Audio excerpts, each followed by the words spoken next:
கடலூர் மாவட்டத்தில் என்னுடைய தொகுதியில் பல்வேறு பிரச்சனைகளை குறித்து கவனஈர்ப்பு தந்திருக்கிறேன். அதெல்லாம் எடுத்துக்கொள்ளப்பட வேண்டும் என்கிற அடிப்படையில் நான் சில கோரிக்கைகளை முன்வைக்க இருந்தபோது பின்வரிசையில் இருந்த ஆளுங்கட்சி உறுப்பினர்கள் வரிசையில் இருந்த திமுக உறுப்பினர்கள் என்ன கோரிக்கை பேச வருகிறேன் என்று புரிந்து கொள்வதற்கு முன்பாகவே, நான் வெளிக்காட்டுவதற்கு முன்பாகவே எனக்கு எதிராக கூச்சல் குழப்பமிட்டு எதிர்ப்பு தெரிவிப்பது ஜனநாயக மாண்பல்ல.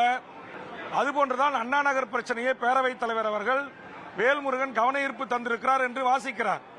முதலமைச்சர் உடனே எழுந்து பதில் சொல்ல முற்படுகிறார்.